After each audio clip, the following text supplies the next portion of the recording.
आत्मानात्मपदार्थौ द्वौ भोक्तृभोग्यत्वलक्षणौ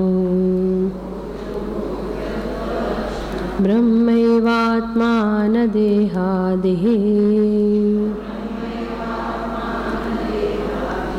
इति वेदान्तडिण्डिमः। ज्ञानाज्ञाने पदार्थौ द्वौ आत्मनो बन्धमुक्तिदौ ज्ञानं मुक्तिर्निर्बन्धः ज्ञानं मुक्तिर्निर्बन्धोऽन्यत्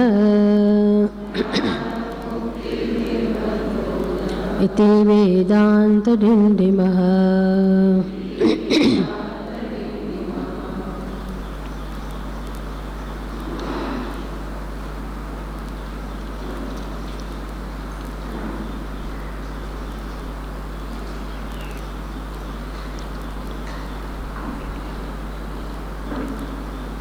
आत्मा अनात्मानी समज आपी, ज्ञान અને અજ્ઞાનની સમજ આપી, આત્માને અનાત્માનો વિવેક કર્યા પછી આત્માને જાણવો જોઈએ, આત્માનું જ્ઞાન હોવું જોઈએ અને અનાત્માનું પણ જ્ઞાન હોવું જોઈએ. એ બીજા શ્લોકમાં કહ્યું. તો કેવી રીતે જાણવો? તો કે આત્મા ભોગતા છે, અનાત્મા ભોગ્ય છે. એ ભોગતાનું સ્વરૂપ, યથાર્થ સ્વરૂપ, અત્યારે પોતે આપણે પોતાને ભોગતા કહીએ જ છીએ, પણ એ ભોગતા એ આત્માનું યથાર્થ સ્વરૂપ નથી. આ ભોગતાનું પણ વિશ્લેષણ કરતાં કરતાં છેવટે જે નિત્ય દ્રષ્ટા જેનું સ્વરૂપ છે, જેને કારણે આત્મા ભોગતા એવું કહેવાય છે, એ જે અધિષ્ઠાન સ્વરૂપ છે એ વાસ્તવમાં બ્રહ્મ છે. એટલે બ્રહ્મનું દર્શન ક્યાં થશે? આત્માનું દર્શન ક્યાં થશે? જગતમાં થશે, ભોગ્યમાં થશે, અનાત્મામાં થશે, કે પછી પેલા ભોગતાની અંદર થશે? આત્માની અંદર ક્યાં કરવું આત્માનું દર્શન? ક્યાં શરૂઆત કરવી આત્માના દર્શનની શરૂઆત ક્યાં કરવી? તો કે જે ભોગતા જેને કહીએ છીએ ત્યાંથી આત્માનું દર્શન થવાની સંભાવના છે. માટે એનું વિશ્લેષણ કરતાં શીખવું, એને મહત્ત્વ આપવું, એને સમજવો.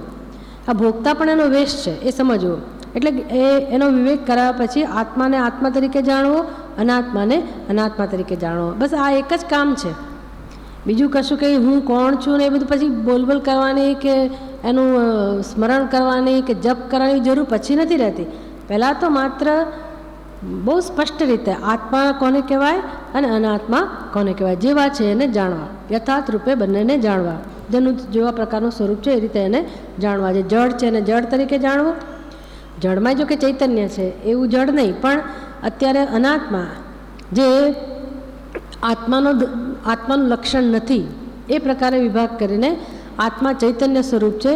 આત્માની ચૈતન્યતા જ શરીરમાં, જળ શરીરમાં અભિવ્યક્ત થાય છે અને એના ધર્મોને આપણે પોતાના ધર્મો સમજીએ છીએ.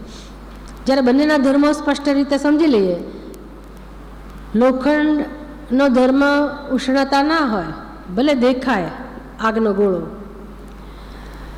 પછી આપણે વિવેક કરીએ કે ભાઈ એમાં જે ઉષ્ણતા છે, ગરમી છે અને લાલ રંગ છે, એ કોનો ધર્મ હોય? તો કે અગ્નિનો. પણ આકાર કોનો ધર્મ હોય? કોઈ ધાતુનો જ હોવો જોઈએ. એટલે દેખાય છે આકાર અને અગ્નિ પણ દેખાય છે, વસ્તુ તો એક જ દેખાય છે, પણ એમાં બે ઘટકો છુપાયેલા છે. એના લક્ષણો ઉપરથી આપણે સમજી શકીએ કે આકાર એ લક્ષણ કોના ખાતામાં જાય? તો કે ધાતુના, અને એ ધાતુ એટલે લોખંડ. તો આકાર લોખંડનો હોવો જોઈએ અને ઉષ્ણતા કોની હોવી જોઈએ? અગ્નિની. રંગ જે લાલ રંગ છે કોનો હોવો જોઈએ? અગ્નિનો. એટલે પછી ભૂલથી કોઈ એવું માની લે કે આ ઉષ્ણતા લોખંડની છે તો ભૂલ છે. આપણે વ્યવહારમાં એવું કહીએ ને, મને ચાય દજાડી, દાજી ગયા, ચાય દજાડી, પણ કે ખરેખર ચા દજાડે છે? ચાનો સ્વભાવ નથી દજાડો. ગરમ ગરમ દૂધ પીતા પીતા દાજી ગયા, બસ પછી દૂધને કારણે દાજી ગયા એવો એક અંદર ખ્યાલ અંદર દ્રઢ થઈ ગયો. ગરમ ગરમ દૂધથી દાજી જ જવાય.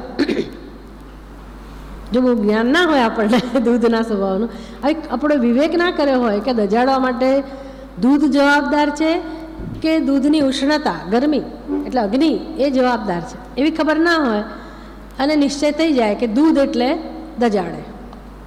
દૂધનો સ્વભાવ કેવો? તો કે દજાડો. એ નિશ્ચય થઈ જાય તો જિંદગીભર આપણે દૂધ નહીં પીએ. એ દૂધનો દાજો છાશે ફૂંકી ફૂંકીને પીએ એ જુદી વસ્તુ છે, પણ આપણે દૂધ સામું જોઈએ જ નહીં. કેમ તો કે એણે મને એકવાર એટલો દજાડ્યો, હવે એને ફરી એની સામે નહીં જો. આવું આપણા જીવનમાં હોય છે. ઘણી બધી વસ્તુઓમાં આપણો નિશ્ચય એવો થઈ જાય કે આને કારણે જ મારા જીવનમાં આમ થયું, આને કારણે જ હું દુઃખી છું, કે આને કારણે જ મને આમ છે, અથવા આ વ્યક્તિ આમ જ છે. પછી બીજા દ્રષ્ટિબિંદુથી આપણે જોઈ જ ના શક્યા, આપણી અંદર સામર્થ્ય હોય છતાંય આપણે એનો ઉપયોગ ના કરીએ. નિશ્ચય થઈ ગયો કે આમ જ છે. પછી એમાં ઘણી સારી બાજુઓ હોય, આપણને ના દેખાય, હોવા છતાંય ના દેખાય. એટલે જીવનમાં બધું આ જ ચાલે છે ને, ગરબડ. એ નિર્ણય થતા જાય, નિર્ણય થઈ જાય પછી એને આધારે જ વ્યવહાર કરીએ. એ તો ભૂલ છે ભાઈ. તમે ધીરે ધીરે આ વસ્તુ સમજો કે દૂધ અને ઉષ્ણતા જુદી વસ્તુ છે. ઉષ્ણતા દૂધનો સ્વભાવ નથી, ન હોય. હવે હું દાજ્યો તો કોને કારણે દાજ્યો? ઉષ્ણતાને કારણે દાજ્યો. તો હવે ધ્યાન રાખવું. હવે દૂધ પીતા પહેલાં જોઈ લેવું કેટલું ગરમ છે, કેટલું ઠંડુ. બસ એવું જ છે વ્યક્તિઓ માટે પણ. વ્યક્તિઓ કે પરિસ્થિતિ કે પદાર્થો, આ બધાનો અમુક જ સ્વભાવ છે. એક આપણી આ માન્યતા થઈ ગઈ છે અને એના આધારે આપણે વ્યવહાર કરતા હોઈએ છીએ. પહેલાં માન્યતા, પછી વ્યવહાર. એ આપણી રીત છે જીવન જીવવાની. દ્રષ્ટાંત આપે કે પેલો પોસ્ટ માસ્ટર છે ને, સિક્કા મારે ટપાલ ઉપર અને પછી ટપાલ પછી જ જાય. પહેલાં સિક્કા વાગે પછી જ જાય. આમ આપણે કોઈની પણ સાથે વ્યવહાર કરીએ, એવું નાનકડી એવી આપણી વાપરવાની ક્લિપ પણ કેમ ના હોય. એ ખરીદવા ગયા હોય કે કોઈ આપી હોય કે આમ જ આપણે જોઈતી હોય તો પહેલાં એના લક્ષણો જાણી લઈએ કે આ મને અનુકૂળ થાય એવી છે કે નહીં, એ બરાબર છે કે નહીં, સારી છે ખરાબ છે. પરિસ્થિતિ માટે, વ્યક્તિ માટે પહેલાં આપણી બુદ્ધિ અમુક અનુમાન કરી જ લે, પહેલાં નિર્ણય બાંધી લે, પછી એમ કે આ વ્યક્તિ સાથે વ્યવહાર કરવા જેવો છે ને પછી કરીએ.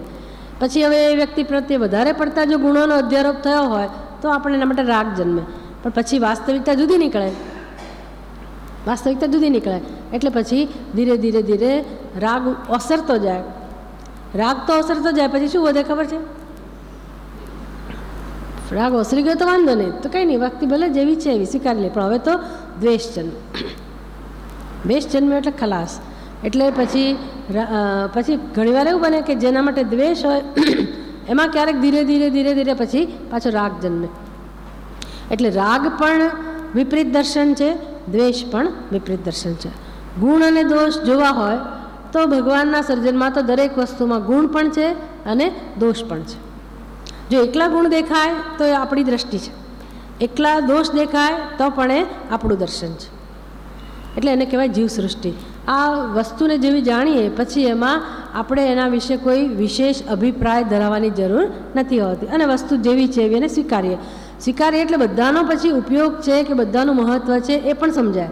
એટલે કે ઝેર હોય, અમુક વસ્તુઓ ઝેરી પદાર્થો હોય, વિષ, તો આપણે એમ કહીએ કે ભાઈ આ તો દોષથી જ ભરેલું છે, એમાં ક્યાં ગુણ છે, એટલે એ દ્વેષને પાત્ર છે. તો કે ના, ઝેરની પણ ઉપયોગિતા છે.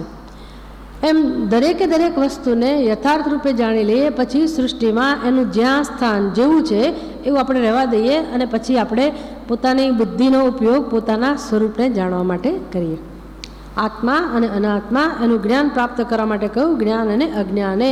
જો આ આત્માનું જ્ઞાન યથાર્થ હશે તો પછી જીવનમાં ભૂલો થવાની સંભાવના નથી. અનર્થ નહીં રહે તો પછી દુઃખ પણ નહીં રહે, દુઃખ નહીં રહે તો બંધન પણ નહીં રહે, બંધન એટલે જન્મ અને મૃત્યુ પણ નહીં રહે.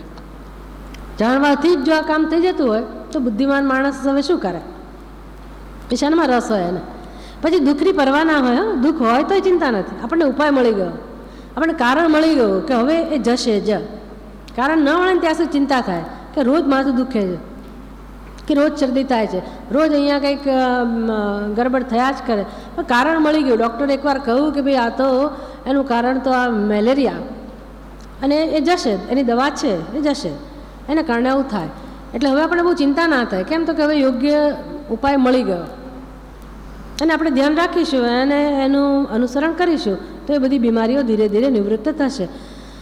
એમ આપણા જીવનમાં કામ થવું જોઈએ, એક જ કામ થવું જોઈએ. બોજો જવો જોઈએ, હળવાશ આવવી જોઈએ, ચિંતાઓ જવી જોઈએ, પ્રસન્નતા આવવી જોઈએ. રોજ આ વસ્તુ થઈ શકે એમ છે, આનો ઉપાય છે, દુઃખ જઈ શકે એમ છે, ચિંતા જઈ શકે એમ છે, અશાંતિ જઈ શકે એમ છે, પણ મારે કંઈક કરવું પડશે. એ પણ આશ્વાસનની વાત છે કે ઉપાય છે, ઉપાય અસ્તિ, ઉપાય છે, અને હું એ ઉપાય અજમાવી શકું એમ પણ છું, કારણ કે ભગવાને મને બુદ્ધિ પણ આપેલી છે. અને બુદ્ધિનું કામ શું છે? જ્ઞાન પ્રાપ્ત કરવું. જ્ઞાન પ્રાપ્ત કરવું એટલે જે વસ્તુ જેવી છે એવી જાણવી. એ જેવી વસ્તુ જેવી જેવી જાણવી, એમાં વસ્તુતંત્ર નક્કી કરે. પછી આપણે બેઠા બેઠા નક્કી કરીએ કે ના, આ જાસૂદનો રંગ તો કાળો છે, આખું જગત ભલે લાલ કહેતું હોય, એવું ના ચાલે. જે વસ્તુ જેવી છે એવી એને જાણવી પડે, આપણે જાણવી જ પડે. અને વસ્તુ જ નક્કી કરે વસ્તુ કેવી છે. એટલે જ્ઞાન છે ને, જ્ઞાન વસ્તુતંત્ર છે. વસ્તુ પોતે જ એના સ્વરૂપને ઉદ્ઘાટિત કરતી હોય, એટલે આપણો અભિપ્રાય ત્યાં કામમાં આવતો નથી. એટલા માટે સમર્પણ, શાસ્ત્રને સમર્પણ એમ કરતાં કરતાં વસ્તુ જેવી છે એવી આપણે એને જાણી શકીએ.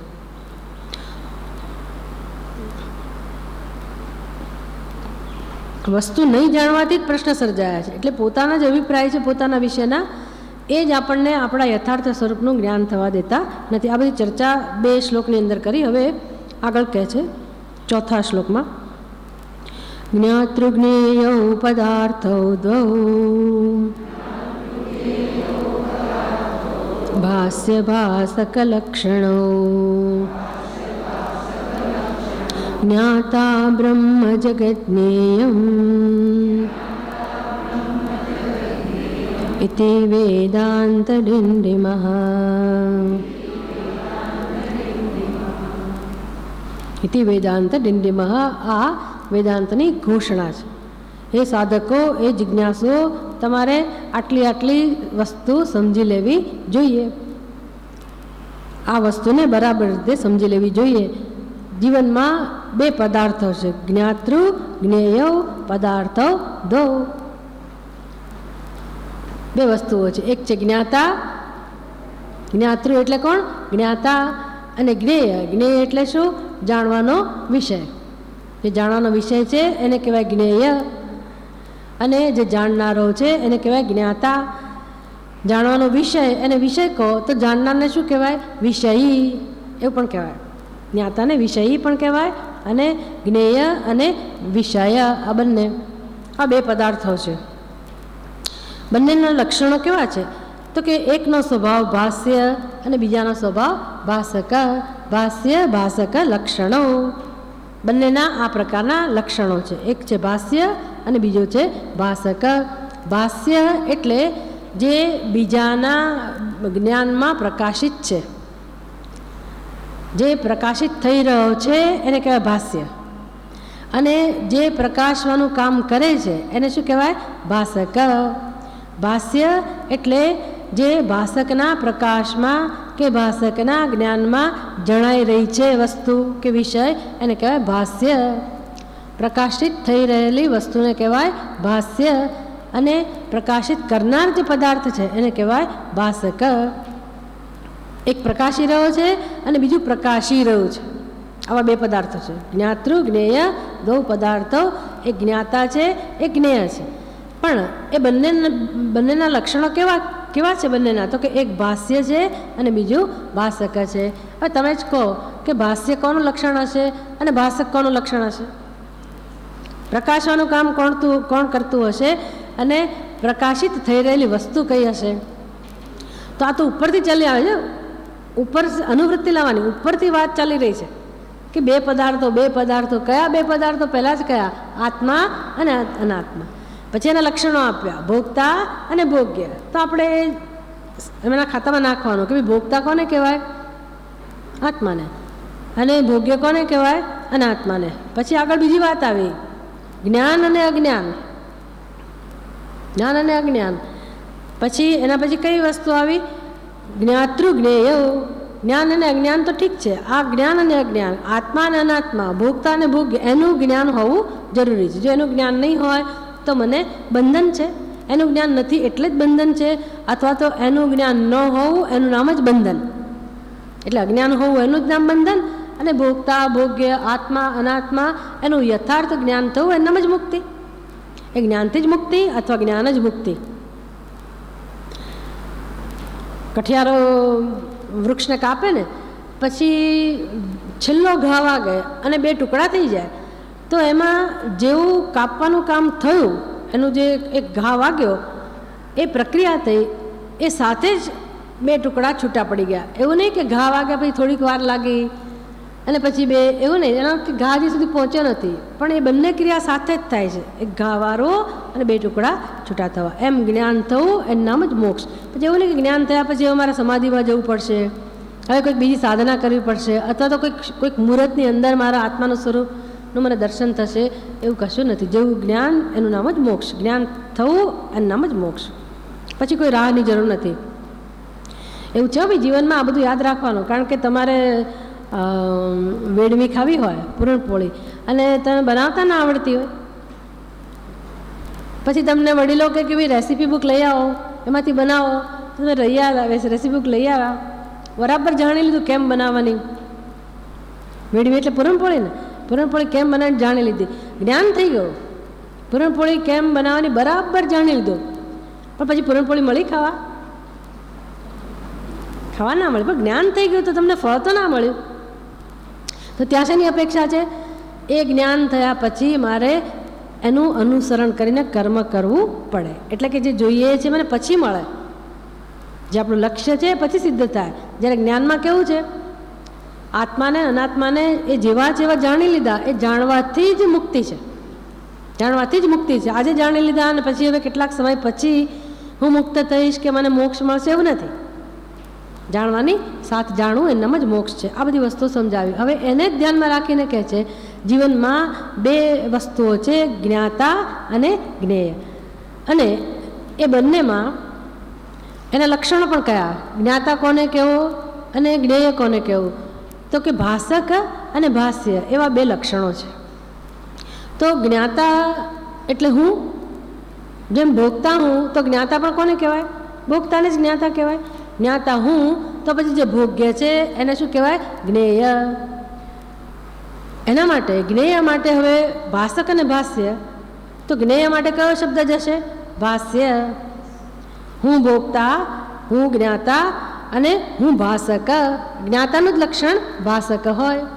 જ્ઞાતા જ પ્રકાશવાનું કામ કરે, કારણ કે બીજું બધું મને જણાય છે. એ કોના પ્રકાશમાં જણાતું હશે? જેનો પ્રકાશ હોય ને, પણ મને જણાય છે એનો અર્થ કે એ બધું ભાષ્ય છે. એ બધું ભાષ્ય, જેનો અનુભવ થાય એને શું કહેવાય? ભાષ્ય અથવા તો પ્રકાશિત. પણ એ કોના પ્રકાશમાં પ્રકાશિત થાય છે? કોણ જોવે છે? કોણ અનુભવ કરે છે? જે અનુભવ કરે છે, જે એને જાણે છે, એને કહેવાય જ્ઞાતા. એટલે ભાષ્ય એ જો જગતમાં ગયું હોય, ભોગ્યમાં ગયું હોય, તો ભાષક કોના ખાતામાં આવે? જ્ઞાતાના ખાતામાં. એટલે જે આત્મા હતો એનું જ નામ ભોગતા, એનું જ નામ હવે શું મળ્યું? જ્ઞાતા. અને પછી એનું જ નામ શું મળ્યું? વિશેષણ ભાષક. ભાષક આત્મા કેવો છે? ભાષક. અને બાકીનું બધું કેવું છે? ભાષ્ય. ભાષ્ય એટલે શું ખબર છે? પરપ્રકાશિત. જેમ સૂર્ય, એને તમે સ્વપ્રકાશ કહો, સ્વયં પ્રકાશ કહો, તો ચંદ્રમાનો પ્રકાશ કેવો છે? સૂર્યના પ્રકાશમાં પ્રકાશિત. એટલે ચંદ્ર કેવો કહેવાય? પરપ્રકાશિત. એમ તમે આના આધારે ચિંતન કરવાનું શરૂ કરો કે જગતમાં કેટલી વસ્તુઓ ભાષ્ય કહેવાય. અને ખરો ભાષક કોણ છે? અત્યારે તો આપણને ખબર છે કે હું દ્રષ્ટા, હું જોનાર, અને બાકી બધું દ્રશ્ય. પણ પછી તમે મારા માટે દ્રશ્ય છો, તમે મારા માટે ભાષ્ય છો, તો હું તમારા માટે શું છું? ભાષ્ય. તો પછી હું ભાષ્ય છું કે ભાષક છું? દ્રશ્ય છું કે દ્રષ્ટા છું? શું કહેવાનું? આ બહુ મજાની વસ્તુ છે. જ્યારે એમ કે ને ઈશાવાસ્યમ ઇદમ સર્વમ, એટલે આપણે તરત સ્વીકારીએ તો ખરા, ઇદમ સર્વમ ઈશ્વર એવ, આ બધું ઈશ્વર છે. વાત સાચી છે, પણ બધું એટલે અહીંથી શરૂ કરવું. અહીંથી શરૂ કરીએ નામ, એટલે મારું શરીર બાજુએ, હું બાજુએ. ઇદમ સર્વમ ઈશાવાસ્યમ, આવી જ બુદ્ધિ હોવાની આપણી. કારણ કે હું જ્ઞાતા, અને એ જ્ઞાતા એટલે કોણ? તો કે બુદ્ધિની સાથે તાદાત્મ્ય જેણે સાધેલું છે એવો આત્મા. એટલે જેમાં હજી અનાત્માના અંશ છે, જે ભોગતામાં, જે જ્ઞાતામાં, જે દ્રષ્ટામાં હજી અજ્ઞાન છે, આ ઉપાધિ સાથેનું તાદાત્મ્ય છે, એવો હું એવું સમજું છું કે હા બધું આખું જગત એટલે ઈશ્વરમય. આ વાત તો બરાબર છે, પણ હજી આગળ વધવાનું છે. આગળ વધવાનું છે. ઇદમ સર્વમ એટલે મિથ્યામાં બહુ મુશ્કેલી થાય. આ બધું મિથ્યા છે બરાબર છે તો સમજી લીધું, પણ પછી જે પેલો ભોગતા છે ને એને તો હું સાચો સમજું છું, જીવને તો સાચો સમજું છું. એટલે જગત મિથ્યા છે, પણ પછી જીવના પોતાના પ્રશ્નો તો રહેવાના જ ને, જીવ તો સાચો જ ને. એટલે હું ગમે તેટલું જગતને મિથ્યા કહું, પણ જીવ હંમેશા કોને આશ્રિત હોય? જગતને આશ્રિત. એટલે જીવ છે ત્યાં સુધી જગત રહેવાનું જ, ગમે તેટલું કરવાનો બાદ ના થાય. એટલે ખરેખર તો ત્યારે તમને આનંદ ક્યારે મળ્યો કહેવાય? તો કે મિથ્યા પૂરેપૂરું સમજવાનું. મિથ્યા પૂરેપૂરું સમજવા માટે અનાત્માને પૂરેપૂરું સમજવો પડે, જગતને પૂરેપૂરું સમજવું પડે કે જીવનો સમાવેશ શેમાં થાય? આત્મામાં કે અનાત્મામાં? જીવ તમે શેના આધારે જીવ છે એવું કહો છો? ઉપાધિને ધ્યાનમાં રાખીને, મન બુદ્ધિ સાથે તાદાત્મ્ય સાધીને જીવ એવું કહું છું. તો મન બુદ્ધિ બધું જ જો અનાત્મામાં જાય, આપણી બુદ્ધિમાં સમજવાનું કે જ્યારે હું માંથી આ અંતઃકરણ જતું રહે, પોતાનો કોઈ વિશેષ આકાર ના રહ્યો, મન બુદ્ધિ એટલે કે અંતઃકરણ એ બધું જ્યારે એમાંથી બાદ થયું, પછી કોણ બચે ત્યાં? પછી હવે જે હું બચે એ હું કેવો હોય? એમાં કોઈ વિશેષતા ના હોય, એમાં કોઈ વ્યષ્ટિપણું ના હોય, એટલે કે જીવત્વ ના હોય, કોઈ નામ ના હોય, રૂપ ના હોય, આકાર ના હોય, કોઈ વિશેષતા ના હોય. પણ હોય ન હોય એવું નહીં, હોય, કારણ કે એનો અનુભવ છે અને એ અનુભવને ક્યારેય આપણે દૂર ના કરી શકીએ. એટલે જેનો બાદ ના થઈ શકે એનું નામ સત્યમ. એવું કોઈ સત્ય તત્વ રહે છે અને એનું નામ હું એવું સિદ્ધ થાય છે, એ જ આત્મા કહેવાય છે. હવે તમે કહો, હવે ત્યાંથી તમે સમજો કે હવે જગત ક્યાં છે? હવે જગત કોને કહેવું? જગતનું દર્શન ક્યારે થાય છે? હું જગતના જ એક અંશ સાથે તાદાત્મ્ય સાધુ, જીવ બનું, દ્રષ્ટા બનું, પછી જગતને જોઉં છું. પણ હવે એ મારામાંથી જ બધી બાદબાકી થઈ ગઈ. મેં ખરા વિભાગ કરી દીધા કે જગતના અંશને આત્માના ન કહેવાય, તો એને મેં અનાત્મામાં જવા દીધું. તો આત્મા એટલે બચ્યું કોણ? આત્મા એટલે કોણ બચ્યું? હવે ત્યાં કોઈ બુદ્ધિ પણ નથી, કોઈ અહંકાર પણ નથી, કર્તૃત્વ ભોક્તૃત્વ પણ નથી. ત્યાં તો કેવળ પ્રકાશ જ છે, જ્ઞાન જ છે કે નહીં? ત્યાં અસ્તિત્વ છે. તો હવે એમાં તમને બીજું કોણ જણાય? બીજું નથી જણાતું, જગત નથી જણાતું. કેમ? તો કે પેલો જીવ નથી જણાતો. સમજ પડી? એટલે બે જણા આવ્યા હતા ક્યાંથી? બે જણા ભગવાને બનાવ્યા છે? ભગવાને બનાવ્યા નથી, ભગવાન તો એક જ છે.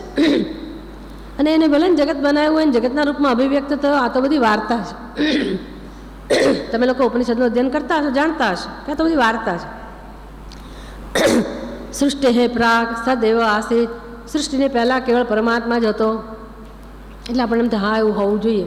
કેમ? તો કે આ ઘડાની પહેલાં માટી હોવી જોઈએ, કોઈ પણ કાર્યની પહેલાં કારણ હોવું જોઈએ. એટલે આપણે સમજીએ કે ભાઈ આ હું કે તમે કે બીજા કોઈ ગમે તેવા વિદ્વાન હોય કે શક્તિશાળી હોય, એ જીવાત્માઓ જગતનું સર્જન ના કરી શકે. આટલું ઉત્કૃષ્ટ જગતનું સર્જન કરનાર કોઈ પરમાત્મા હોવો જોઈએ. એટલે આપણે જગતનું કારણ કોને કહીએ? પરમાત્માને, ઈશ્વરને. એટલે શ્રુતિ કહે કે હા ભાઈ, સૃષ્ટિ હે પ્રાગ સત એવ આસિત. સત સ્વરૂપ પરમાત્મા જ હતો. સત એવ આસિત, કેવળ સત્ય સ્વરૂપ પરમાત્મા જ હતો. સચ્ચિદ આનંદ જ્ઞાન સ્વરૂપ પરમાત્મા જ હતો. પણ પછી આપણે વધારે ના વિચારીએ કે ભાઈ આ એક જ આવું જેનું સ્વરૂપ છે, જે સ્વરૂપમાં બીજી કોઈ વસ્તુ શક્ય જ નથી, જેમાં કોઈ વિકાર શક્ય નથી, પરિણામ શક્ય નથી, જેમાં કોઈ પરિવર્તન કોઈ કાળે શક્ય છે જ નહીં, જેમાં બીજાનું સર્જન થઈ શકે એવી કોઈ સંભાવના પણ નથી. એમાંથી જગત સર્જાય કેવી રીતે?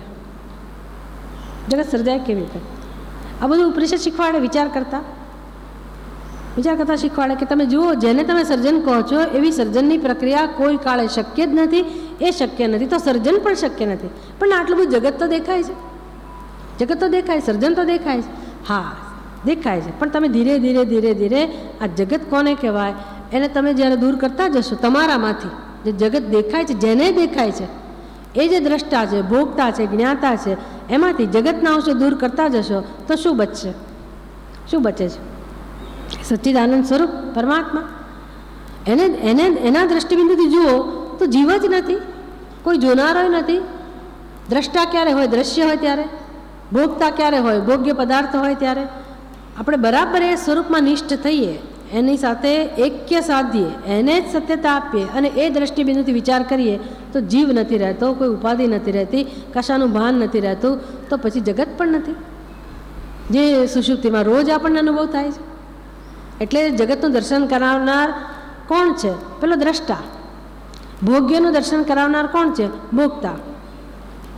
જ્ઞેયનું દર્શન કરાવનાર કોણ છે? જ્ઞાતા. પણ હવે જ્ઞાતાને ભોગતાને બરાબર તમે સમજો તો એમાં જ્ઞાતાપણું નથી, ભોગતાપણું નથી, દ્રષ્ટાપણું પણ નથી. એનો સ્વભાવ તો કેવો છે? કેવળ હોવું, કેવળ ભાસવું, અને પછી કંઈ બોલવાની જરૂર નથી. જે છે એમાં શાંતિ છે, જે છે એમાં આનંદ છે, જેનો રોજ આપણને અનુભવ થાય છે. રોજ જેનો અનુભવ થાય છે એટલે અનુભવમાં તો છે જ. એ તત્વ કે જાગે એટલે જતું ના રહે, પણ આપણે એનાથી સભાન નથી. આપણે મોં ફેરવી લીધું છે. એટલે એ તત્વની સામું જોઈએ, ધ્યાનથી જોઈએ તો સૃષ્ટિ નથી. તો પછી સૃષ્ટિની વાત કેમ કરી? અખંડાનંદજી મહારાજ કહે કે ભાઈ નાનું બાળક હોય ને ત્યારે એને અંધારા ઓરડામાં મોકલીએ ને તો જાય નહીં. કોઈ જગ્યાએ મોકલીએ અંધારું હોય ને તો જાય નહીં. પછી એને આપણે ના એવું નહીં, જુદી વાત છે, જુદી વાત છે. અખંડાનંદજી મહારાજ કહે છે કે બાળપણમાં બહુ તોફાની હોય વ્યક્તિ અને ગમે ત્યાં જાય, અંધારામાં જતું રહે, અને બસ પછી તો મા બાપને બીક લાગે ને કે આ શું ઉપાધિ કરશે. એટલે એટલું બધું નીલર હોય પેલું બાળક, અને એટલું ચંચળ હોય, બેસતું જ ના હોય ને, ફાવે ત્યાં જતું હોય, ફાવે તેમ કરતો હોય, એટલે એને બીક બતાડવી પડે ને. એટલે શું કે હાવ છે, હાવ ત્યાં ના જઈશ, ઉપર ના જઈશ, અત્યારે ના જઈશ, પેલા રૂમમાં ના જઈશ, હાવ છે. હાવ એટલે એને ખબર પડી ગઈ, હાવ એટલે જેનાથી બીવા જેવું છે. એટલે હવે ના જાય, ના જાય, ના જાય, અંધારામાં જાય જ નહીં. પછી કોઈની સાથે જ જાય, પ્રકાશ હોય ત્યારે જ જાય. પછી એ છોકરો ભણી ગણીને ડિગ્રી લઈને પાછો આવ્યો ઘરે. એટલે એના પપ્પાએ, પિતાજીએ કહ્યું કે જા તું પેલા ઉપરના રૂમમાંથી આ લઈ આવ. તો હવે કહે છે કે હું ત્યાં નહીં જાઉં. કેમ?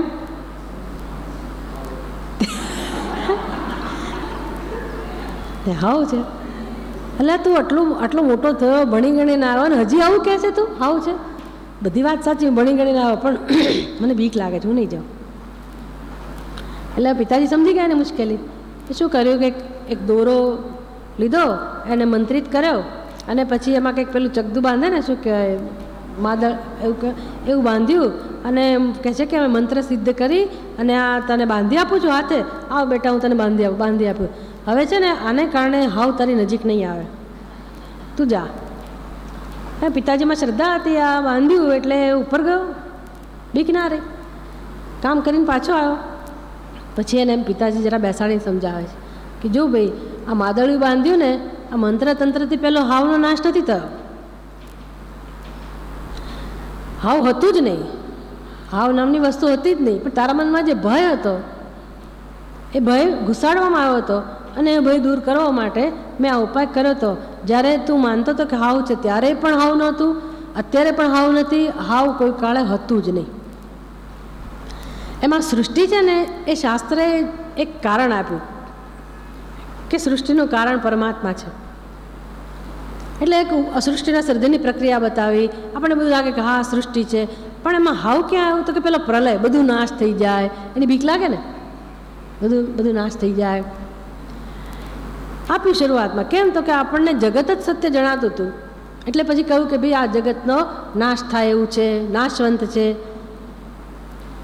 એમ કરતાં કરતાં ધીરે ધીરે આપણને એ પરમાત્માનું સ્વરૂપ સમજાવે. પરમાત્માનું સ્વરૂપ સમજીએ કે ભાઈ સત એવા આસિત, સત સ્વરૂપ પરમાત્મા એક જ હતો, અને એ જ્ઞાન સ્વરૂપ પરમાત્મામાં ક્યારેય કોઈ પ્રકારનું પરિણામ કે કોઈ પ્રકારનો વિકાર આવવાની સંભાવના જ નથી.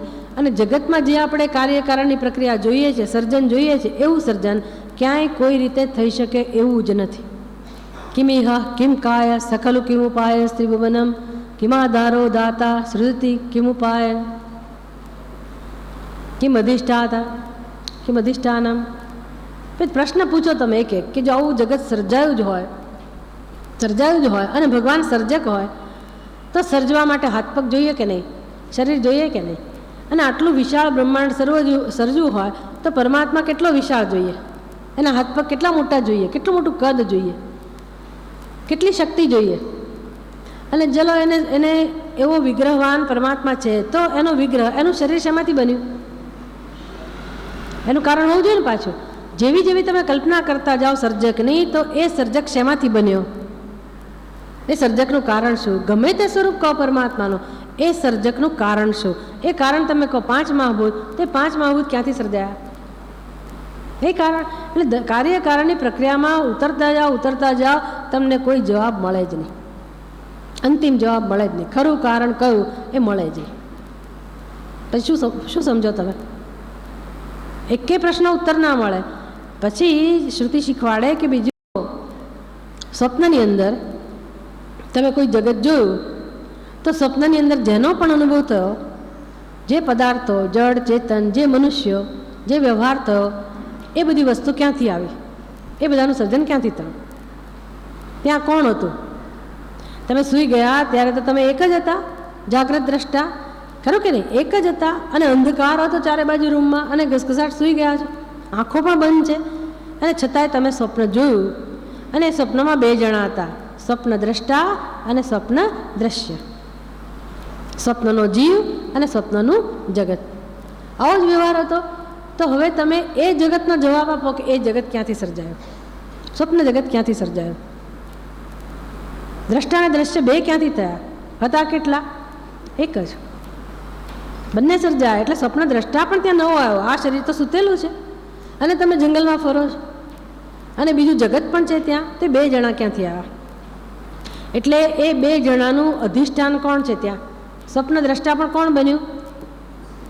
આપણે બની ગયા. જે સૂઈ રહેલો છે એ માણસ જ બની ગયો. અને સ્વપ્ન જગત પણ કોણ બન્યું? એ જ બન્યું. સ્વપ્નના પદાર્થો, સ્વપ્નના અનુભવો, સ્વપ્નની ઘટનાઓ, સ્વપ્નની ઘટનાઓનું અર્થઘટન, સંબંધોનું અર્થઘટન, આ બધી વસ્તુઓ, એ બધું સર્જન શેમાંથી થયું?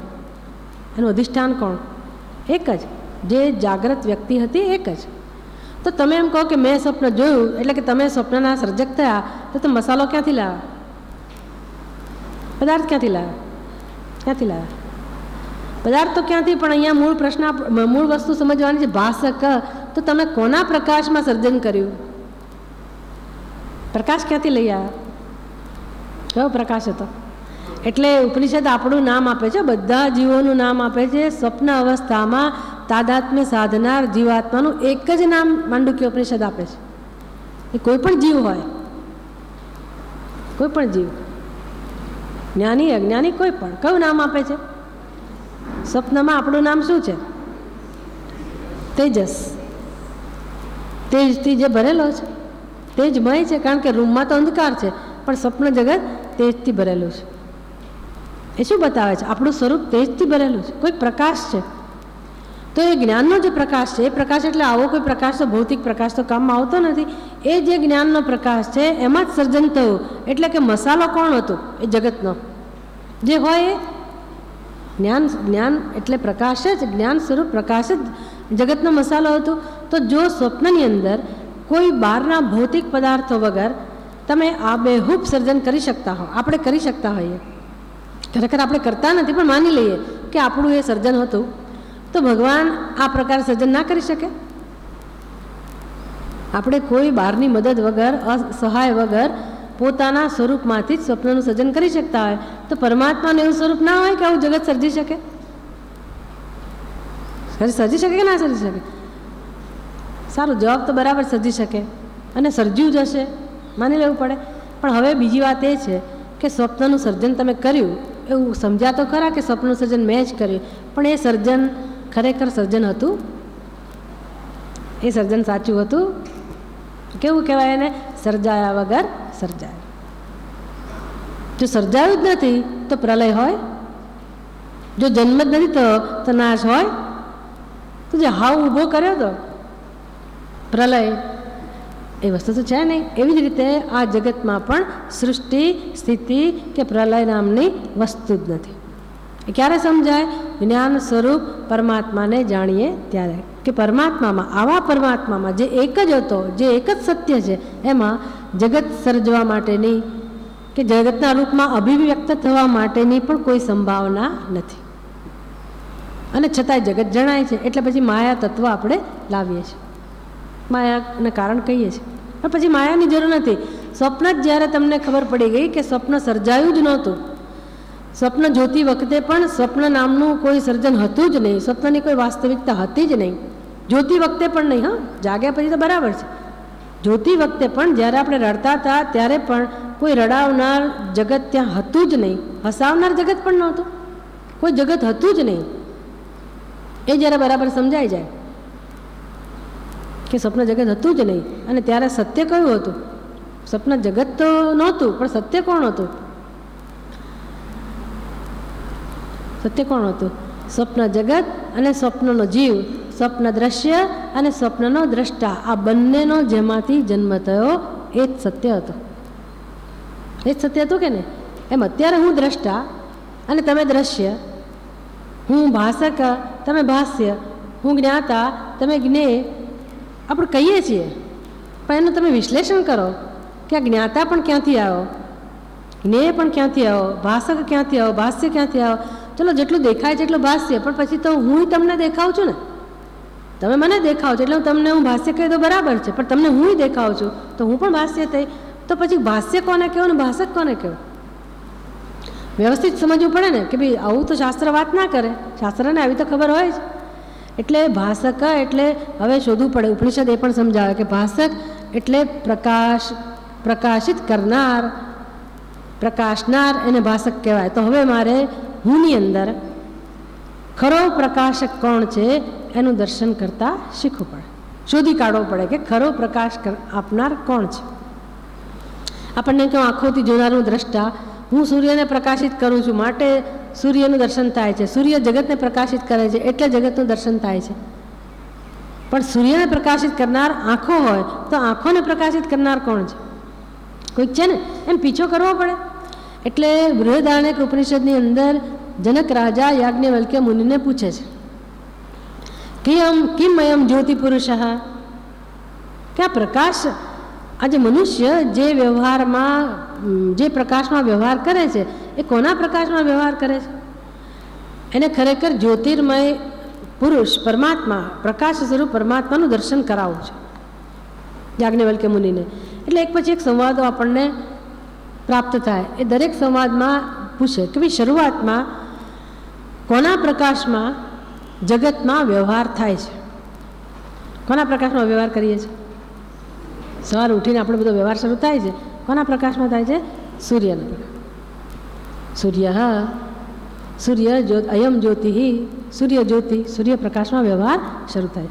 પછી કૃષ્ણ પૂછે કે અસ્તમિતે આદિત્ય, આદિત્ય એટલે સૂર્ય, અસ્તમિતે આદિત્ય, સૂર્ય જ્યારે આથમી જાય ત્યારે કોના પ્રકાશમાં વ્યવહાર થાય છે? ચંદ્રમસા જ્યોતિષા, ચંદ્રમાના પ્રકાશમાં.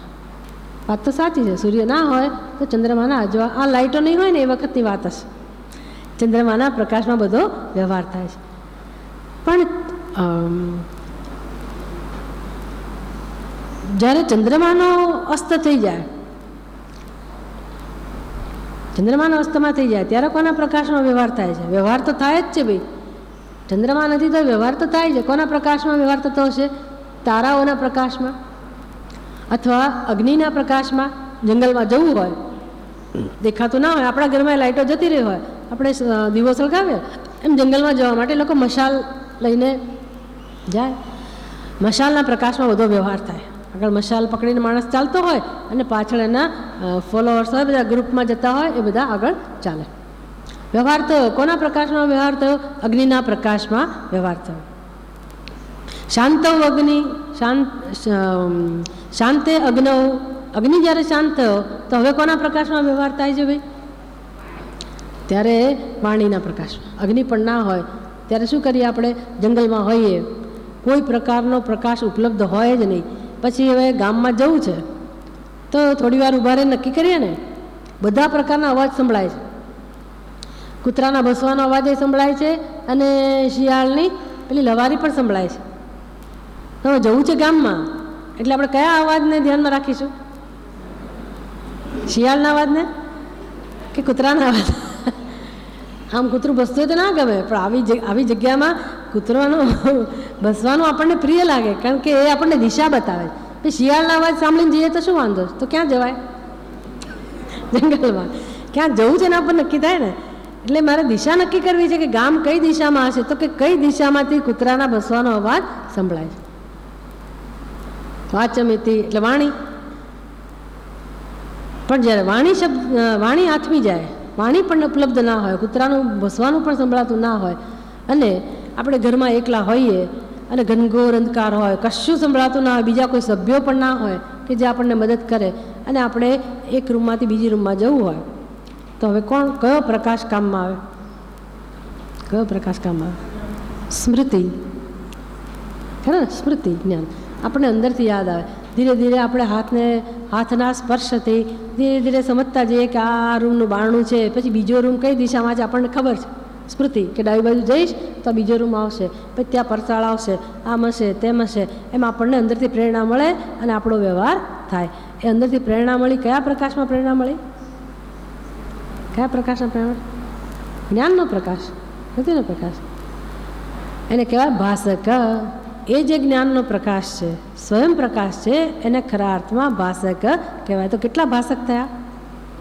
હવે તમે કહો, તમે બધા ભાષક કહેવાઓ કે ના કહેવાય? તમારું આત્મ સ્વરૂપ એટલે શું? ભાષક. અને બાકી બધું શેમાં જાય? હવે આપણને સમજાય કે ભાઈ હવે હું ભાષક અને ભાષ્ય બંને. હવે હું મારું સ્વરૂપ એટલે ભાષક જ, અને એ તો એક જ છે જે મારી અંદર ભાષક છે, જે જ્ઞાન સ્વરૂપ પરમાત્મા છે, સચ્ચિદાનંદ સ્વરૂપ છે, એ જ અન્ય સર્વત્ર ભાષકના રૂપમાં ઉપલબ્ધ થાય છે. એટલે કે ભાષક જેને કહેવાય, ભાષક જેનો ધર્મ છે, એ તો સ્વયં પ્રકાશ સચ્ચિદાનંદ સ્વરૂપ આત્મા એક જ છે, અને એના સિવાયનું બધું શું છે? ભાષ્ય. એટલે આપણું શરીર, મન, બુદ્ધિ એ બધું શેમાં આવે? ભાષ્યમાં. પરપ્રકાશ એ જ્ઞાતાનો ધર્મ છે. જે ભાષક છે એ જ ભોગતાનો ધર્મ છે, એ જ જ્ઞાતાનો ધર્મ છે, એ જ આત્મા છે. इति भाष्य भाषक न ज्ञातृज्ञेय पदार्थो दो भाष्य भाषक लक्षणो ज्ञाता ब्रह्म जगत ज्ञेयम इति वेदांत डिंडिमः. આ પ્રક્રિયામાં એવી સુંદર વસ્તુ છે કે ખરેખર બધા વિવેકમાં સત્ય મિથ્યાનો વિવેક ઓતપ્રોત છે. બુદ્ધિપૂર્વક કામ થવું જોઈએ, બુદ્ધિ અડધું અડધું નહીં. મેં કહ્યું ને, ઇદમ સર્વમ કહું એટલે ઇદમ સર્વમાં પછી હું આ શરીરને મારું રાખું અને મારા સિવાયનું ઇદમ કહું તો મુશ્કેલી છે. તો પ્રશ્નો જવાના નથી, પ્રશ્નો વધશે. કારણ કે જગતનો ભય તો રહે જ. જગત મિથ્યા છે, પણ હવે ભૂખ લાગી તો જવું ક્યાં? ભૂખ તો લાગી જ ને. તો એ ભૂખ જેને લાગી એ હું સત્ય. અને અન્ન કેવું? અન્ન તો તમે એને મિથ્યા કહી દીધું. ભૂખ લાગી એ તો સત્ય છે. તો શું કહેવાય? જ્ઞાન કહેવાય? જ્ઞાન કહેવાય. એટલે કરવાનું, પૂરું કામ કરવાનું. પછી થોડું થોડું અડધું અડધું રાખીએ તો મુશ્કેલી થઈ જાય. લોકોને આવી બધી મુશ્કેલી બહુ હોય છે, બહુ મુશ્કેલી હોય. એટલે મિથ્યા સ્વીકારવામાં એટલે જ વિરોધ જન્મે કે આટલું જગત ઉપયોગી છે, બધી વસ્તુઓ આપણી જરૂરિયાત પૂરી પાડે છે, અને આવા સુંદર જેની રચના છે એવા જગતને તમે બસ મિથ્યા કહી દો છો. એવું કેવું તમારું દર્શન? મિથ્યા એટલે ખરેખર આપણને મિથ્યા એટલે નકામું એવા અર્થમાં તો નથી કહેતા. મિથ્યા કહીને આપણે શું કહીએ? ધારો કે આ ઘડાને હું મિથ્યા કહું તો મિથ્યા કહેવા પાછળ મારું ધ્યાન વધારે ક્યાં છે? કોને હાઇલાઇટ કરવો છે? જ્યારે ઘડાને મિથ્યા કહું ત્યારે આપણે કોને હાઇલાઇટ કરીએ છીએ? ખબર છે? માટીને. અત્યારે શું થયું છે? ઘડાની કોઈ કિંમત નથી, એ જ ઘડો પરમ સત્ય એવું જણાય છે. બધું પોતાના ખાતામાં લઈ લીધું છે. સુંદરતા મારી, ઉપયોગિતા મારી. એટલે પૂછપૂછ કરે, તમે માટીમાં પાણી લઈ આવો. ઘણો એવું પૂછે ને આપણને કે તમને બહુ જો માટી સત્ય જણાતી, માટીમાં પાણી લઈ આવો, મારી કોઈ જરૂર નથી. તો આપણે શું કરવાના? પગે લાગવું પડે. ભાઈ પાણી તો તું, પાણી લાવવામાં તો તું જ કામમાં આવીશ. સુંદરતા તો તારી જ છે. આ સર્જ્યા પછી કુંભારને પૈસા તો કોને? આનામાંથી ઘડવાને કારણે જ મળવાના છે ને, ઘડાને કારણે જ મળવાના છે. જગતમાં આવું જ બધું છે. એટલે જગતમાં તમે એવી રીતે તમે મિથ્યા કહો તો કે કોઈ વસ્તુ સ્વીકારી ના લે કે હું મિથ્યા છું. જળ પદાર્થે ના સ્વીકારી લે. કેળું સત્ય અને કેળાની છાલ મિથ્યા ફેંકી દીધી નકામી છે કરીને, પછી એ જ છાલ ઉપર મારો પગ આવે અને ધડામ કરતા પડ્યા, તો હવે કોની સત્યતા વધારે સિદ્ધ થઈ? કેળાની કે કેળાની છાલની? એટલે મિથ્યા એટલે શું કહેવા માગીએ છીએ? મિથ્યા એટલે આપણે કોઈનો તિરસ્કાર તો નથી જ કરતા, ક્યારેય નહીં. મિથ્યા એટલે માત્ર જે મિથ્યા સત્ય જણાય છે, જે મિથ્યામાં સુંદરતા છે, જે મિથ્યામાં ઉપયોગિતા છે, એ કોણ આપે છે? તમારી કંઠી જોઉં હું સરસ મજાની, અને મને ગમી ગઈ, ચળકાટ મારે છે, સરસ એનો ઘાટ છે, તો એણે મારું ધ્યાન દોર્યું. પછી બીજો પ્રશ્ન શું હોય, આ કંઠી શેની છે? સોનાની છે? સાચી છે? એટલે તમે કહે હા ભાઈ પ્યોર સોનાની જ છે. એટલે હવે કંઠીએ શું કર્યું, કોના તરફ ધ્યાન દોર્યું? સોના તરફ. હવે કંઠી જ સુંદર છે એવું જો માની લઈએ તો મુશ્કેલી છે. એની સુંદરતા શેને કારણે છે? સોનાને કારણે. એની ઉપયોગિતા શેને કારણે છે? સોનાને કારણે. એમ જગતના બધા નામરૂપોમાં જે પણ ઉપયોગિતા છે, જે પણ સુંદરતા છે, જે પણ હવાપણું ભાસવાપણું છે, એ કોને કારણે છે? એ ખરેખર કોનું હવાપણું ભાસવાપણું છે? પરમાત્માનું. પરમાત્માનું. દરેક નામરૂપની સુંદરતા, ઉપયોગિતા કોના પગ ઉપર ઉભેલી છે? એનો પાયો કોણ છે? અસ્તિ ભાતિ પ્રિય. તો મિથ્યા કહીને મેં શું કર્યું? મિથ્યા કહીને શું કર્યું? તિરસ્કાર કર્યો. ઉપરથી જે એનું અધિષ્ઠાન છે એને ખરેખર મહત્ત્વ મળવું જોઈએ. ઘડાનું અધિષ્ઠાન માટી છે, માટી જ સત્ય છે, એ માટીની નોંધ લેવાવી જોઈએ કે ભાઈ ઘડો ક્યારેય માટી વગર હોઈ શકે નહીં. અને જો ઘડો જ માટી વગર ના હોય તો ઘડાની ઉપયોગિતા, સુંદરતા કશું હોઈ શકે નહીં. એમાં આપણા પાસે જે પણ વિશેષતાઓ છે, જેટલી પણ, એ બધી વિશેષતાઓ ક્યાંથી મળે છે? એનો પાયો કોણ છે? તમે જીવનથી શરૂઆત કરો. જીવનનો પાયો કોણ છે? મને ભગવાને જીવન આપ્યું. આપણે જીવન કેવું છે એની તરફ આપણી દ્રષ્ટિ છે, એને કહેવાય નામરૂપ તરફ દ્રષ્ટિ. મને શરીર કેવું આપ્યું, ઊંચાઈ કેવી આપી, રંગ કેવો આપ્યો. રોજ ચહેરામાં જોઈને આપણે દુઃખ થાય, અરે સફેદવાળા, બધું દુઃખ જ આપણે ઊભું કરીએ છીએ. આ બધું નામરૂપને જોઈએ છીએ. પણ ખરેખર મિથ્યા એટલે શું? જગત મિથ્યા એટલે શું? તો કે જગતમાં જેનો પણ અનુભવ થાય છે એ અનુભવના પાયામાં કોનો અનુભવ છે? મૂળ અનુભવ કોનો છે? અનુભૂતિ સ્વરૂપ કોણ છે? અનુભવ એટલે જ્ઞાન, અનુભવ એટલે પ્રકાશ. એ કોનો ધર્મ છે? પ્રકાશવું કોનો ધર્મ છે? હોવું કોનો ધર્મ છે? કોનો ધર્મ છે? સત્ય કોનો ધર્મ છે? કોનો? હુંનો, ભાષકનો, ભોગતાનો, આત્માનો. અને એક જ છે, એ જ સત્ય છે. અને એ છે તો જગત છે, એ છે તો આપણી ઉપાધિ છે. આપણી ઉપાધિના માધ્યમથી જગતનો અનુભવ થાય છે. તો બહુ સરસ. હવે તમે દરેક વસ્તુ જેનો ઉપયોગ કરો છો એમાં પણ આ હોવાપણું દેખાય કે નોંધ લેવાય કે ના લેવાય? લેવી જોઈએ કે ના લેવી જોઈએ? હવે કઈ વસ્તુ સારી ને કઈ વસ્તુ ખરાબ? જો બધાનો સાર, બધાની ધાતુ, બધાનું મૂળ સ્વરૂપ છે એ મારો આત્મા જે છે એ જ બધાનું મૂળ સ્વરૂપ હોય, તો હવે કઈ વસ્તુ પ્રત્યે મને રાગ જન્મે, કઈ વસ્તુ પ્રત્યે દ્વેષ જન્મે? કોનું મહત્વ હોય, કોનું મહત્વ ના હોય? કોણ સારું, કોણ ખરાબ? ભલે વ્યવહાર આપણે ઉપાધિને ધ્યાનમાં રાખીને કરીએ, પણ મૂળ તો ખબર હોય ને. મૂળ તો ખબર હોય ને કે જેનું કોઈ અસ્તિત્વ છે જ નહીં નામરૂપનું, એને જો હું સત્ય માનીશ તો મારા જીવનમાં ગરબડ ગોટાળા જ હોય. એમાંથી બંધન પ્રાપ્ત થયું છે. એનું દ્રષ્ટિ તો સુધારી શકાય ને. વ્યવહાર આપણે કરીએ, પણ જે વ્યવહાર આપણને બંધન ઉત્પન્ન કરાવે છે એ વ્યવહાર ના થાય. જે રાગદ્વેષ જન્માવે છે એવા રાગદ્વેષ ના જન્મે. આટલું ચિંતન. જ્ઞાતૃ જ્ઞેય પદાર્થો દો ભાષ્ય ભાષક લક્ષણો જ્ઞાતા બ્રહ્મ જગત જ્ઞેયમ ઇતિ વેદાંત ડિંડિમઃ.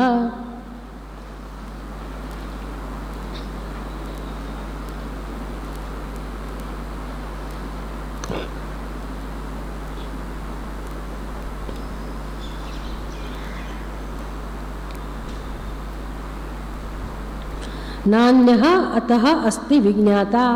શ્રુતિ કહે છે, શ્રુતિ પાસે કયું પ્રમાણ છે? શ્રુતિ કહે છે ન અન્ય અતઃ અસ્તિ વિજ્ઞાતા. અતઃ અન્ય, અતઃ અન્ય એટલે જે સ્વરૂપ આપણે નક્કી કર્યું ને આત્માનું, સ્વયં પ્રકાશ આત્મા. ભાઈ કોના પ્રકાશમાં બધો વ્યવહાર થયો? છેવટે આપણે ક્યાં પહોંચ્યા? બધો વ્યવહાર કોના પ્રકાશમાં થાય છે? છેવટે ચૈતન્યના પ્રકાશમાં, આત્માના પ્રકાશમાં. શ્રુતિ કહે છે અતઃ અન્ય, આ આત્મા સિવાય ન અસ્તિ વિજ્ઞાતા, આ સિવાય બીજો કોઈ વિજ્ઞાતા નથી, પ્રકાશક નથી. વિજ્ઞાતારમ કેન વિજાનયાત. આ વિજ્ઞાતાને કેવી રીતે જાણી શકાય? બીજો કોઈ પ્રકાશ છે જ નહીં તો એને કેમ જાણો? ન જ જાણી શકાય. એટલે એને કેવી રીતે જણાય? જણાય તો કેવી રીતે જણાય? હવે મારે મારું જાણવાપણું જવા દેવું પડે.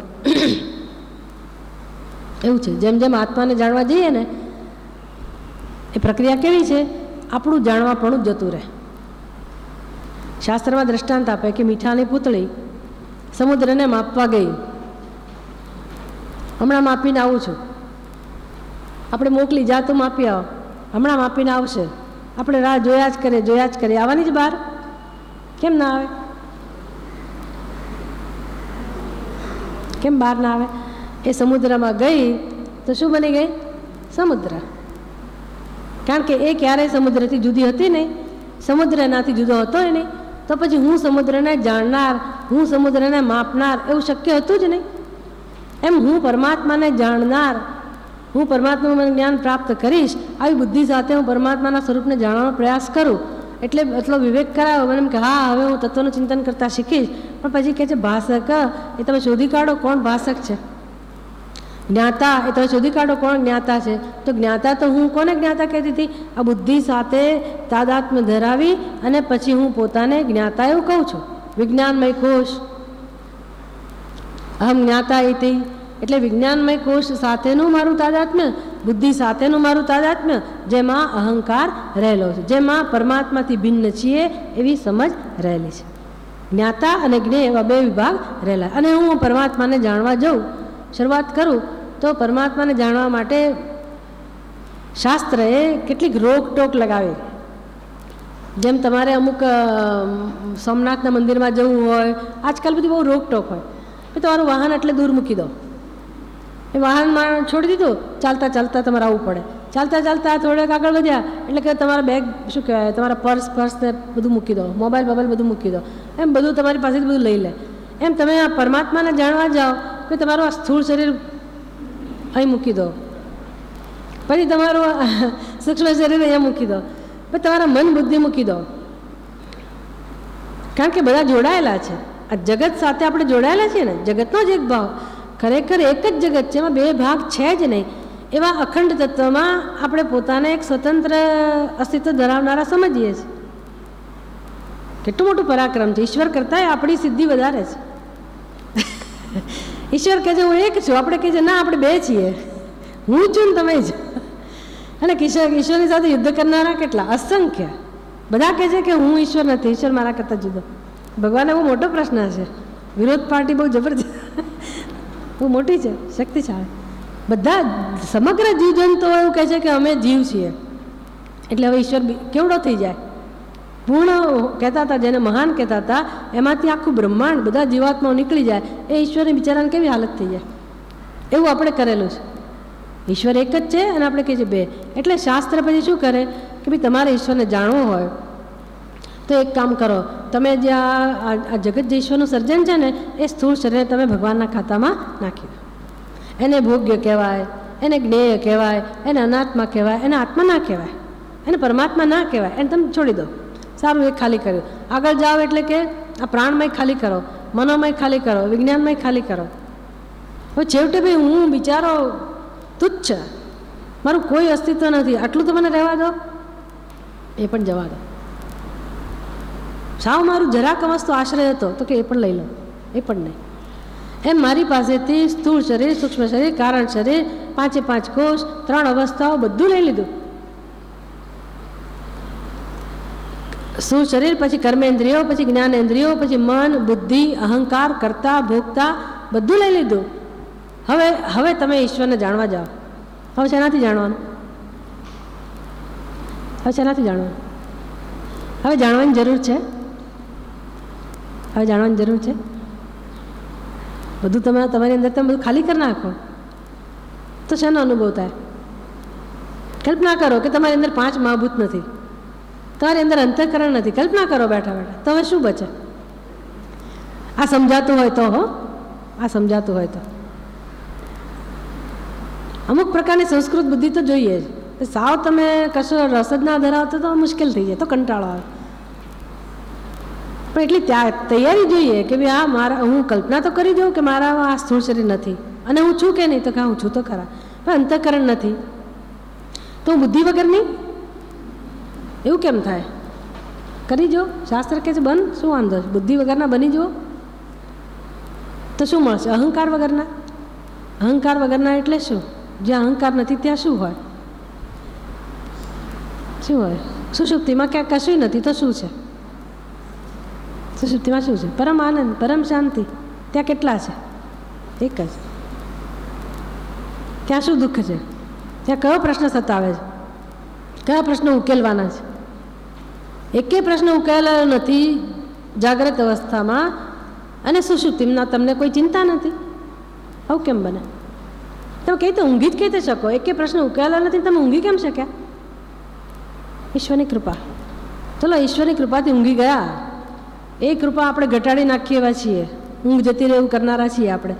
પણ ઈશ્વરની કૃપાથી ઊંઘી ગયા. પણ ઊંઘી ગયા તો શું મળ્યું? શું મળ્યું?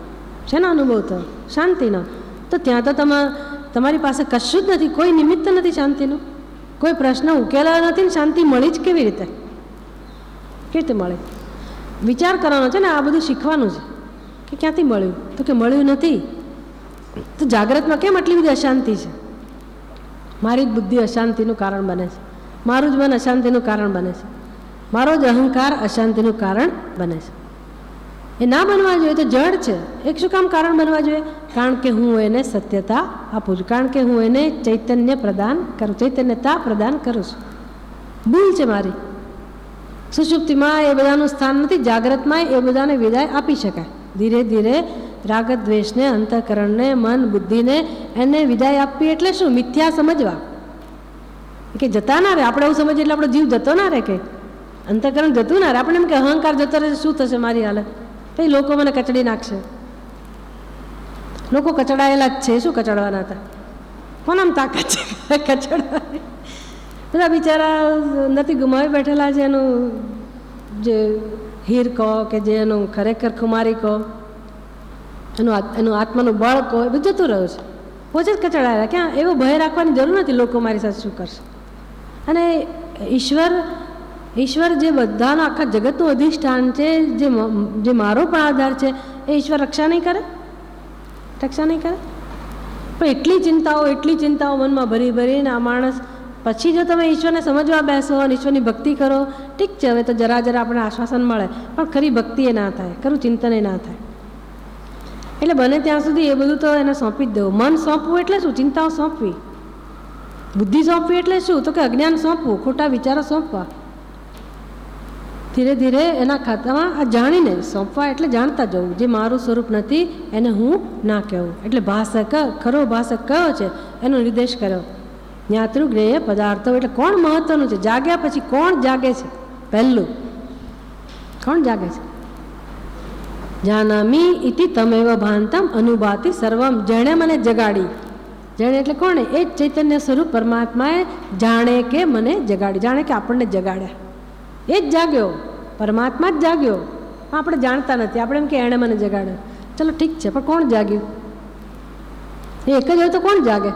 એ જ જાગ્યો. પણ જાગ્યા પછી હવે શું કરે છે? તો કે જે એના પ્રકાશમાં પ્રકાશિત થાય છે એને હું કહે છે. મન બુદ્ધિ પ્રકાશિત થયા, બધા જાગ્યા ને. જાગ્યા એટલે બધું જ જાગવું, મન બુદ્ધિ સમગ્ર શરીરનું જાગવું.